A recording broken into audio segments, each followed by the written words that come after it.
What's up, y'all? Y'all know what it is. Welcome back to the Onyx Report, Black Masculinist news for the day. Today, ladies and gentlemen, boys and girls, we're going to talk about stealthing. Stealthing, which in California is becoming somewhat of a major issue as of late, is a very specific practice. As a matter of fact, reading through some information available on Wikipedia, it is the non-consensual removal of a condom during sex. Right? Where basically, a man removes a condom without telling his partner. There it is. Right? Now, initially, this was something that was often discussed in relation to the gay community, and it actually had more to do with the sexual transmission of infections, most particularly HIV/AIDS. Right? But lately, especially in regard to California law, it has become something that has more to do with unwanted pregnancy, right? So the notion isn't as much addressed, especially among gay men, as something that transmits HIV/AIDS anymore. It's kind of brought about in a different way.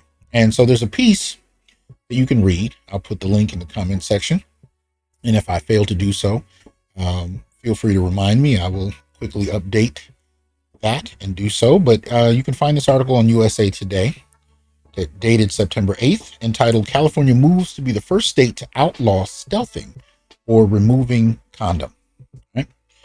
It says in Sacramento, let me get rid of this. Sacramento, California lawmakers moved to make the state the first to outlaw stealthing, which is removing a condom without permission during intercourse. Legislators sent Governor Gavin Newsom a bill on Tuesday, adding the act to the state's civil definition of sexual battery. It makes it illegal to remove the condom without obtaining verbal consent. Now, I can tell you that's already going to be a problem. When you get down to verbal consent, what can occur is you end up dealing with he said, she said, or one side said, the other side said. And I guess if you get into threesomes and orgies, it just gets messier. But at the end of the day, when you talk about verbal consent, getting such a thing in writing, in video, in audio, whatever form of evidence you can, would seem, intuitively to be the best way. But how realistic is that? But I continue. But it doesn't change the criminal code. Right? Instead, it would amend the civil code so that a victim could sue the perpetrator for damages, including punitive damages. Democratic Assemblywoman Cristina Garcia has been pushing for the legislation since 2017, when a Yale University study said acts of stealthing were increasing against both women and gay men. Her original bill attempted to make it a crime, but legislative analysts said at the time that the act could already be considered a misdemeanor sexual battery, even if it isn't specifically referenced in the criminal code. But the analysis said it is rarely prosecuted, if only because of the difficulty in proving that a perpetrator acted intentionally instead of accidentally. Right? Analysts this year said Garcia's bill would remove any ambiguity in civil law. Garcia said the act can cause long-term physical and emotional harm to its victims. Lawmakers in New York and Wisconsin previously proposed related legislation, but Garcia said California would be the first to make it illegal. Her bill passed in California this year with no opposition. It's disgusting that there are online communities that defend and encourage stealthing and give advice on how to get away with removing the condom without the consent of their partner, but there is nothing in law that makes it clear that this is a crime, Garcia said in a statement. Her bill has support from the Erotic Service Providers Legal Educational Research Project. Never heard of that one. Which said it could allow sex workers to sue clients who remove condoms during otherwise consensual sex. Now, what we're starting to see is the language is bearing out more clearly, even though you could kind of, get some of this from the beginning, but you're starting to see more of it become clear, right? This is definitely a bill targeted at men, right? And it's only going to open up spaces of vulnerability for men, right? So many of these bills that are starting to come out are really, in many ways, legislatively empowering women and others against men in a way where men can't respond, as if men don't have spaces where they need similar protection, but we'll get there. It says also Tuesday, the state Senate moved to treat the rape of a spouse the same as the rape of a non-spouse. The bill removes an exemption to the rape law if the victim is married to the perpetrator. California is one of 11 states that distinguish between spousal rape and other forms of sexual assault. The bill's supporters said the distinction lingers from a time when women were expected to obey their husband. See? It was never introduced, never even considered in this narrative that husbands may be raped by their wives. We think that doesn't happen. And we go back to these very old school notions of, well, she's smaller, he's bigger, stronger, she's weaker, these kind of things. There's been a couple, and I'm just thinking about it in this moment. Otherwise, I'd have looked them up beforehand. But I've seen a number of discussion ports and Facebook, like, right, group chats where these people start discussing, wives start discussing what they do when their husbands don't want to have sex, or what to do if they want sex from a man that they haven't had it, that refuses to give it.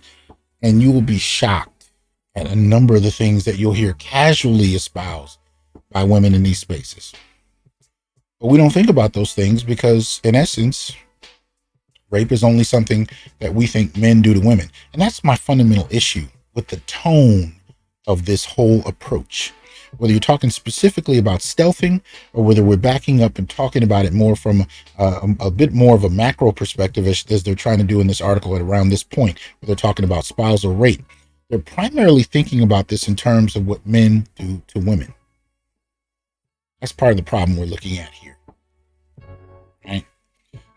Let's continue. Where we go? Okay. Those convicted of spousal rape currently can be eligible for probation instead of prison or jail, although there is no difference in the maximum penalties. Those convicted of spousal rape also must register as sex offenders only if the act involved the use of force or violence and the spouse was sentenced to state prison. Bill passed 36-0. It returns to the Assembly for a final vote before lawmakers adjourn for the year on Friday.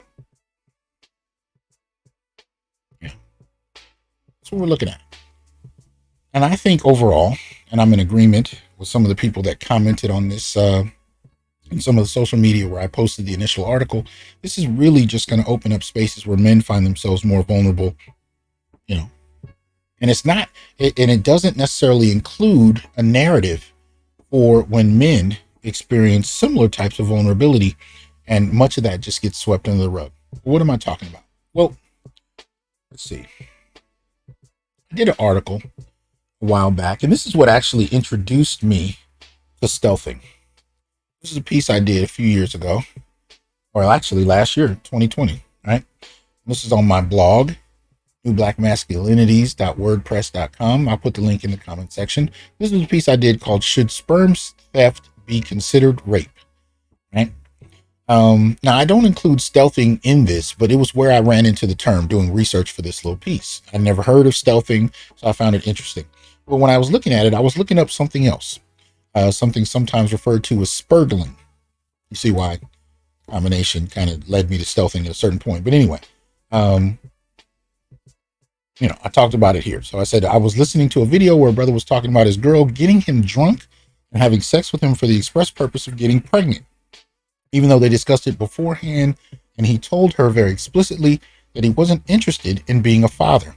I do believe this is a coerced rape in that regard. She manipulatively used alcohol while misrepresenting her status, pretending to be drunk. But my question is sperm jacking, spurgling, motherhood by theft, or sperm theft, which is how the Israelis term it, a form of rape? To my knowledge, as of now, it isn't.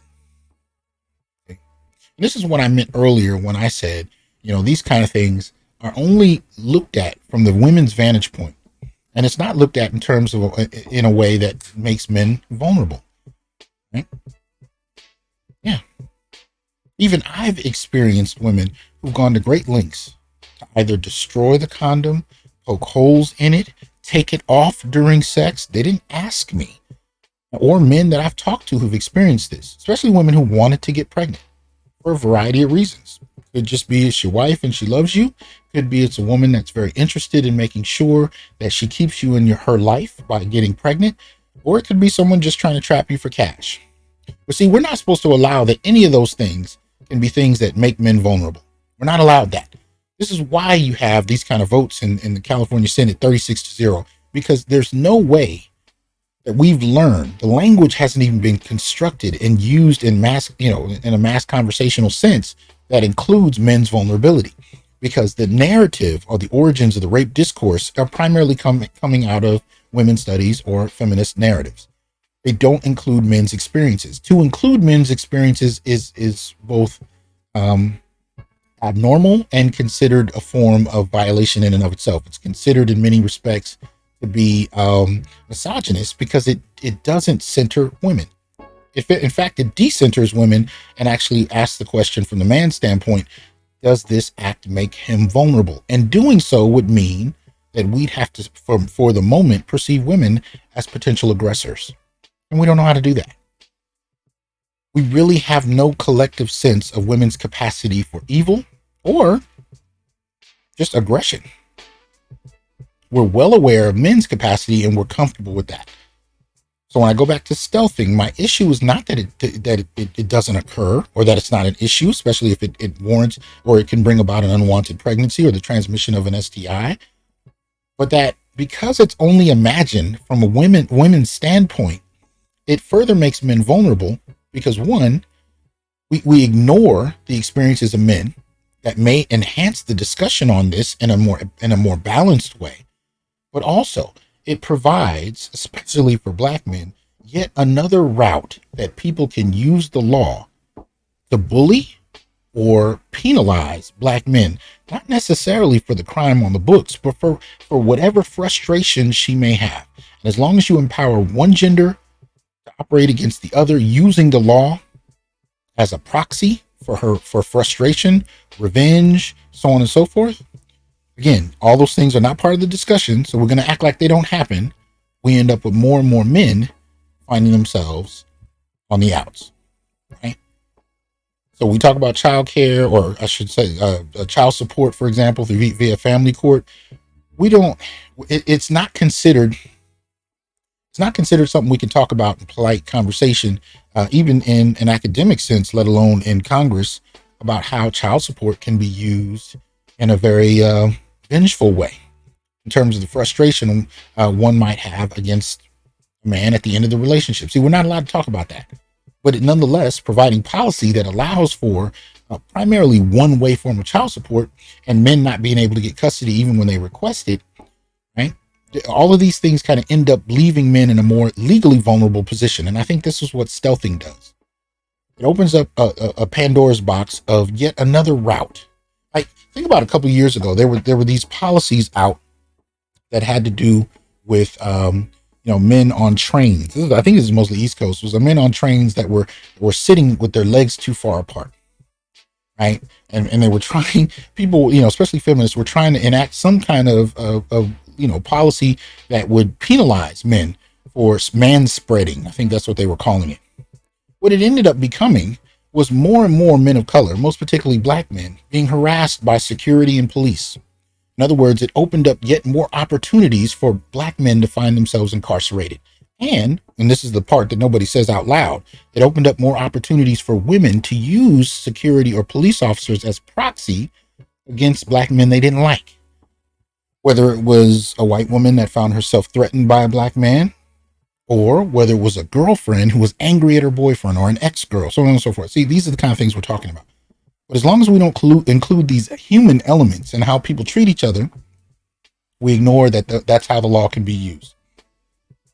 So as you guys have probably seen on the screen, I say many of the articles I found about this discussed it, but didn't classify it as a form of rape. Again, I'm talking about spurgling, stealing sperm to impregnate oneself, a woman, of course, but getting that sperm without the permission of a man. Now, that might be an interesting relationship there to stealthing, because we think about stealthing, again, only one-dimensionally. We think about it as a man who's taking his condom off for his own desires, his own purposes.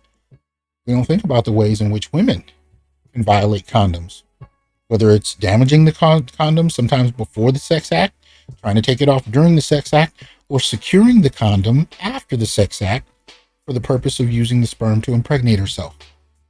See how that could have expanded the discussion on stealthing and added in another dimension that actually is something that men experience? Now, when you talk about, in the gay dimension of stealthing, that's apparently where the conversation initially began. There is lip service paid to that in this USA Today article, but they only mention it once, and then they quickly go back to women's experiences. So in terms of men's experiences, we very quickly hear about gay men's experiences, and then it's dismissed. But Garcia here in California is primarily focused on women. She pays lip service to gay men's experiences with it, but that's not her concern. Even when she went back to this whole question of policies that were put in place around, old ideas about women obeying their husbands, she's not concerned about men, gay or straight. And although I applaud that gay men's interests are part of the discussion, because at least some men are in there somewhere, I think it needs to be opened up. And I think part of the problem is people don't think heterosexual men can be vulnerable, for one, or have issues worthy of debate in Congress. See, in other words, heterosexual men don't have concerns worthy of reflection. It is only women. And as an addendum, LGBT, especially in regard to gay men, as an addendum. And this positions, straight men against everybody. And as long as straight men are ignored, then par for the course. So I continue. If anything, they classified it in terms of whether or not a man can be held liable for child support, which is a valid question, but not whether or not the violation of trust and the use of his coerced sperm to produce a pregnancy was in violation of him in any way. In other accounts, some women have secured sperm through oral sex and kept it to impregnate themselves, or secured it by fishing recently used condoms, or even through coercive means such as sleep rape or use of drugs and alcohol. On moral terms, I do think it a violation and believe the use of it to produce a pregnancy should be classified as a form of something on par with rape, but it might require new language, just as made to penetrate had to be created to account for experiences of sexual violation that were previously ignored, often in men, but sometimes even with lesbian couples, right? Particularly in regard to men, producing a pregnancy from a man's coerced sperm should have a new classification, right? In the meantime, fellas, please stay in as much control as possible regarding your bodies and your sperm. As it stands, relatively speaking, few care, and by that I include the law, about what happens to you in contrast to women's violations. Now, see, that's what I'm talking about. Even this whole discussion on stealthing, even though the term initially develops out of the experiences that men have, gay men, it shifts to women and only women. That's a problem for me, right? That's what I wanted to kind of get across to you. We're going to have this discussion about stealthing. Let's expand it, and let's expand it by including the experiences that men already talk about, experiences that make them vulnerable, not only to STIs, just like anybody else, not only to unwanted pregnancies, just like anybody else, but also to hyper-criminalization in the law in ways that nobody else has to suffer but men. I think people are comfortable making these laws very one-dimensional, very one-sided, because they empower one demographic, they disempower another, and they leave that discussion like that. And if you have enough policies that do that, what you end up having is an offset dynamic where men are hyper-criminalized and people are able to use the law by proxy to attack men for a variety of reasons, whether justified or unjustified. And for Black men, we don't really need the extra element. We have enough as it stands. So, interested in hearing your thoughts about this? Take it easy. Peace.